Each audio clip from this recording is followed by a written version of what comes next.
Ebbene sì, fuori sta piovendo e non vi preoccupate se sentite del tintinnio sul tetto di questa Mazda 2 perché sì, sono sotto un albero in un parco e ho pensato come far fruttare questa giornata di pioggia, beh, se non portandovi ancora una volta un nostro consueto focus infotainment e tecnologie di bordo, questa volta sulla Mazda 2.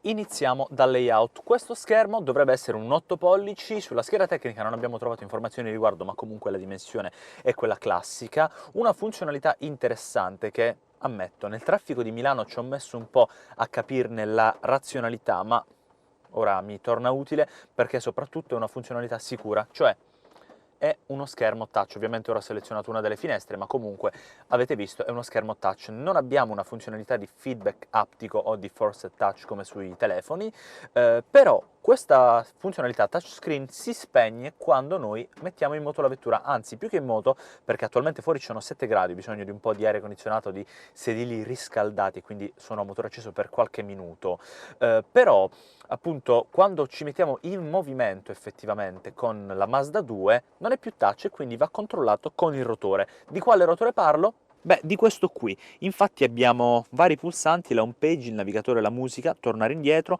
il pulsante del volume, un pulsante da configurare per i preferiti e un toggle che funziona sia da rotella sia come pulsantino, come joystick per andare avanti e indietro. Già che ci sono vi faccio anche vedere i pulsanti che si trovano qui sul volante. Sulla sinistra abbiamo più o meno comando vocale, info per cambiare le informazioni comunicate qui sulla destra in questo misto di schermo analogico e digitale, in basso per alzare o abbassare la cornetta della chiamata. Qui possiamo regolare la distanza dal veicolo che ci precede per il cruise control adattivo, resettarlo, anzi andare a resumarlo, se vogliamo in inglese, in italiano andare a reimpostarlo e più e meno per andare a impostare la velocità, accenderlo e spegnerlo, e con mode possiamo passare da cruise a limitatore di velocità che ci verranno comunicati non solo qui ma anche nell'head-up display lì in fondo. Ma adesso appunto torniamo a parlare dell'infotainment. Infatti, come vediamo, abbiamo diverse funzioni, diverse finestrelle. Ci troviamo sempre nella home page e possiamo partire da applicazioni. Abbiamo l'applicazione che ci mostra il consumo del carburante. Infatti in questo momento abbiamo la grafica che ci mostra qui in alto a destra i consumi in litri per 100 km, in basso l'iStop e qui vediamo non pronto, perché tra l'altro siamo fermi a motore acceso. Abbiamo i flussi di energia per il pacco batterie, attualmente il motore sta andando a ricaricare il piccolo pacco batterie e quindi queste sono le funzionalità che possiamo mostrarvi. Andando con la freccetta possiamo nascondere i pulsanti oppure passare alle altre applicazioni. Oltre a consumo carburante abbiamo il monitor dello stato del veicolo, gli avvisi di guida, nessun avviso trovato, quindi magari sportello aperto oppure ruota sgonfia o i consumi o per esempio, che so, la chiave non si trova nel veicolo, vari avvisi di questo tipo. Manutenzione ci mostra appunto gli avvisi, l'avviso della manutenzione programmata tra 11 mesi e 18.000 rotti chilometri, la rotazione delle gomme oppure il cambio olio, siamo al 90%. Torniamo indietro, infine abbiamo Apple CarPlay e Android Auto, Apple CarPlay anche wireless, Android Auto solo tramite il cavo. Il layout tra l'altro di questa Mazda 2 ci mostra che cosa? Che in alto, oltre al titolo che attualmente si trova in basso nell'home page, abbiamo la funzionalità del Bluetooth e l'orario. Passiamo all'intrattenimento. Abbiamo la radio FM, magari abbassiamo il volume con la pratica rotella, abbiamo l'elenco delle stazioni, attualmente le sta caricando perché devo ammettere che da quando abbiamo ritirato questa vettura l'abbiamo utilizzata solo con Spotify tramite Apple CarPlay, ma quindi insomma ci siamo con tutte le stazioni, il genere è quello, ci dice anche musica leggera, notizie, cultura e quant'altro. Oltre a questo i preferiti, aggiungi, cambia preferiti, come vedete, sposta o elimina, molto intuitivo, molto semplice. Abbiamo anche i preferiti riguardanti le categorie, quindi cambia preferenze di navigazione, o anche quelli delle chiamate, che attualmente però non sono disponibili, infatti è in grigino, se vedete un po' in nero, perché non abbiamo un telefono collegato. Esplora. Qui possiamo andare a scansionare quelle che sono le stazioni. Ora fermiamo la scansione. Sintonizza, ci possiamo sintonizzare sulle singole frequenze con la rotella, come se fosse una radio di qualche anno fa, anzi di qualche decennio fa. Annunci sul traffico, accesi o spenti. Possiamo andare avanti e indietro tramite le stazioni, andare alle impostazioni dell'FM. impostare una frequenza alternativa e anche un blocco territoriale in base alle frequenze su cui sintonizzarci. Oltre a questo anche le impostazioni audio. Queste però le vediamo dopo perché abbiamo tutte le impostazioni del veicolo, come vedete, ma le vedremo dopo. Tornando all'inizio dei multimedia, anzi dell'intrattenimento, possiamo passare alla M, alla radio DAB, che ci mostra praticamente una finestra uguale, AHA, che non ricordo cosa sia, penso che sia un'app, quindi no, Stitcher lo stesso, il Bluetooth, ma non lo vedremo oggi. Iscrivetevi al nostro canale, cliccate sul campanello per ricevere le notifiche, perché domani arriverà un video, un tutorial specifico su come collegare il vostro smartphone via Bluetooth alla Mazda 2. Apple CarPlay, USB 1 e USB 2, che però attualmente non sono attive perché non c'è nessun dispositivo collegato, ma qui appunto abbiamo un hub dove andare a sintonizzarci esattamente con l'applicazione che vogliamo utilizzare. Torniamo alla home page. Siamo a comunicazione, nessun telefono connesso, non lo vogliamo collegare e quindi vediamo semplicemente a grandi linee quella che è la finestra di comunicazione. Abbiamo i preferiti, che possiamo andare a selezionare nella stessa maniera rispetto alla radio, i contatti con una rubrica, il registro chiamate, il telefono con un tastierino alfanumerico, anzi solo numerico, la lettura degli SMS e le impostazioni. Nelle impostazioni abbiamo le impostazioni del Bluetooth, per aggiungere un nuovo dispositivo, ma vi sto spoilerando un po' troppo, ma comunque ve lo faccio vedere per completezza. Cambia codice di connessione, rimuovi tutti i dispositivi associati. Poi, tornando indietro, possiamo attivare o disattivare le notifiche delle chiamate in arrivo, il download degli SMS automatici, le notifiche degli SMS, la cronologia delle chiamate automatiche, dei contatti, le suonerie fisse in band off, il volume del telefono, VR suoneria, l'ordine della tipologia di contatti, in base a nome e cognome oppure cognome e nome, i messaggi predefiniti, tipo ok, sì, no, non posso parlare, sto guidando e quant'altro. Sto guidando il nostro messaggio preferito, ma va bene ovviamente, WeDrive, e resetta. Torniamo indietro. Torniamo ancora indietro, questa era la finestra dedicata alla comunicazione. Raggiungiamo navigazione. In navigazione qui ci troviamo attualmente vicino ad un parco qui a Milano. Nascondi i pulsanti, però possiamo anche mostrarli.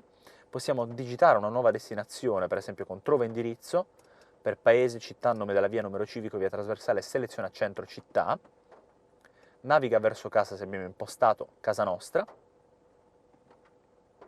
trova un punto di interesse, un aiuto vicino, per esempio concessionaria, autofficina, salute, polizia, quindi quelle di emergenza o di aiuto, per esempio un meccanico, un'officina, un ospedale, una stazione di polizia, filtra per nome, seleziona categoria, distributori, parcheggi, ristoranti, guardate quante categorie ci sono tantissime,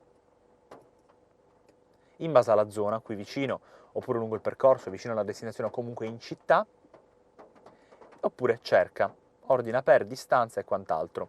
Torniamo indietro. Preferiti, i luoghi preferiti, quindi casa, lavoro e quant'altro.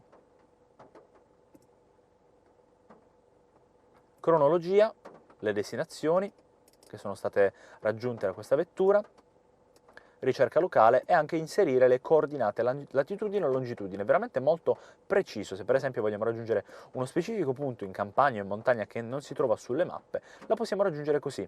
Info della navigazione, informazioni sul traffico per mostrare tutti gli eventi, una panoramica del traffico corrente, delle velocità tipiche e le impostazioni del traffico. Vediamo un po'. Usare la cronologia del traffico, comunicare il traffico, suggerisci deviazioni, accetta automaticamente le deviazioni e anche la sensibilità alla deviazione per 5 minuti o quant'altro. Meteo, prezzi carburante, queste tutte informazioni connesse ad internet, un aiuto vicino, anche qui, il dove sono, se magari non sappiamo dove ci troviamo e dobbiamo comunicarlo a un amico che ci vuole raggiungere, le informazioni del GPS, questi sono i satelliti disponibili, ce ne sono 15, con un'alta precisione, in effetti siamo proprio dove l'auto ci comunica, e info, le informazioni legali su questo sistema di navigazione. Poi abbiamo interrompi navigazione, i punti di interesse vicini li abbiamo già visti, il percorso e la visuale può essere in 2D, in 3D o in 2D in base alla direzione della vettura. Questo è in base a 2D con il nord fissato verso l'alto. Vediamo un po', possiamo muoverci con questa funzionalità, con un toggle virtuale, possiamo ruotare con le freccette, impostare la direzione con la bussola nel nord e andare con più e meno con le le due lentine di ingrandimento, non abbiamo una funzionalità pinch to zoom. Nascondiamo i pulsanti, torniamo indietro, vediamo se abbiamo visto tutto nella navigazione, mostriamo i pulsanti e qui abbiamo appunto seleziona punto, torna automaticamente, le impostazioni le abbiamo viste prima, quindi torniamo nella home e vediamo l'ultima succosa finestra che è quella delle impostazioni. Le impostazioni in buona sostanza iniziano dal display, dal LED display, quindi l'altezza, il controllo della luminosità automatico o manuale, la luminosità stessa del LED display, io lo vedo si sta aumentando in base a 5 livelli, le informazioni da mostrare sul display, che sono la navigazione con la corsia oppure spenta, e anche resettare. Di base abbiamo la velocità e il limite di velocità. L'Active Driving Display AD Display è Active Driving, spento o acceso, ora è acceso, ora è spento, e quant'altro. In display possiamo spegnerlo, spegni display e mostra ora, vediamo un po'. Noi clicchiamo per andarlo a riaccendere, modalità automatica tra giorno e notte, la luminosità del display, vediamo un po' come cambia, lo vedete anche voi in telecamera. Eccoci qua, aumentare o diminuire il contrasto e resettarlo. In sicurezza abbiamo il riconoscimento della distanza, acceso o spenta, l'avviso di distanza lontana, media o vicina dal veicolo che ci precede. SBS, SCBS. Questi acronimi non sono altro che gli acronimi destinati e dedicati alla frenata automatica d'emergenza, quindi Smart Brake Support oppure Smart City Brake Support. L'avviso della distanza, lontana, media, vicina, il volume e anche qui resetta. Torniamo indietro, Blind Spot Monitoring, assolutamente attivato, con anche un volume quando cambiamo corsia, Lane Keep Assist System, anche qui un intervento effettivo sul volante, il momento dell'intervento tardi o presto, la sensibilità alta, media o bassa, l'avviso di abbandono corsia, l'avviso tramite una vibrazione, un beep o un rumore, l'intensità della vibrazione alta o bassa e resetta. Traffic Sign Recognition System, quindi il riconoscimento della segnaletica stradale nell'head-up display, l'avviso del limite di velocità, la soglia dell'avviso in chilometri orari. Driver Attention Alert acceso, quindi il sistema di rilevamento dell'attenzione del guidatore, l'indicazione dei sensori di parcheggio e la telecamera a 360 gradi. Già che ci siamo, ve la mostro, mettiamo un po' in retromarcia. Qui abbiamo le varie visualizzazioni, fisheye, una complessiva, e qui al lato nello split screen abbiamo la telecamera a 360 gradi, infatti io ora metto in prima, vediamo un po', se vado in retromarcia e poi metto la prima, mi mostra la telecamera anteriore. Utile, inutile su un'auto così piccola, belli, sta a voi giudicarlo. Comunque non tutti abbiamo le stesse competenze alla guida, ma voglio mostrarvi anche come personalizzarla. Ci sono le impostazioni per luminosità, contrasto, tonalità, colore o resetta, quindi quasi come se fosse una macchina fotografica, ma va bene. Torniamo indietro, andiamo in audio. In audio possiamo andare a configurare i bassi, gli alti, il bilanciamento nell'abitacolo tra davanti e dietro, destra o sinistra, il livello automatico del suono in base alla velocità e il volume della guida, oltre al beep, ma noi non lo vogliamo. L'orologio modifica ora o sincronizziamola col GPS, il formato per 12 o 24 ore, la selezione del fuso orario e l'ora legale. In veicolo abbiamo il tergicristallo col sensore pioggia, la chiusura porte, vediamo un po', volume segnale chiusura senza chiavi, il tempo per la nuova chiusura automatica, 30 secondi, la chiusura automatica quando finiamo di guidare, parcheggiamo, spegniamo la vettura e scendiamo dalla macchina, chiudendo lo sportello l'auto si chiuderà da sola. Gira, vediamo cosa indica, la freccia, semplicemente tre flash, il volume della freccia oppure resetta. Luci. In luce abbiamo il timeout delle luci interne, con le porte aperte a 30 minuti, con le porte chiuse 15 secondi, l'high beam control, quindi gli abbaglianti automatici, il volume delle luci accese, se le lasciamo accese l'auto ci avvisa, il coming home light, quando parcheggiamo le luci rimangono accese per 30 secondi, il living home anche, quando apriamo la macchina a distanza si accendono le luci, e la modalità automatica dei fari accesi. Infine l'allarme della velocità su off. Vediamo sulle impostazioni, possiamo impostarlo a una determinata velocità, se magari stiamo superando un limite che noi vogliamo porci. Qui ci sono le impostazioni destinate a Bluetooth, Apple CarPlay, Apple CarPlay che è appunto iPhone di Carlo, anzi WeDrive Carlo, iPhone di Bartolomeo e di Giuseppe, perché siamo collegati tutti e tre a questa vettura con Apple CarPlay, gestione rete, Wi-Fi tramite Apple CarPlay. Sistema, dovrebbe essere l'ultima finestra, ci mostra le indicazioni, la lingua in italiano, la temperatura in gradi Celsius o Fahrenheit, la distanza in miglia o in chilometri, l'aggiornamento del database musicale, il reset di fabbrica e le informazioni.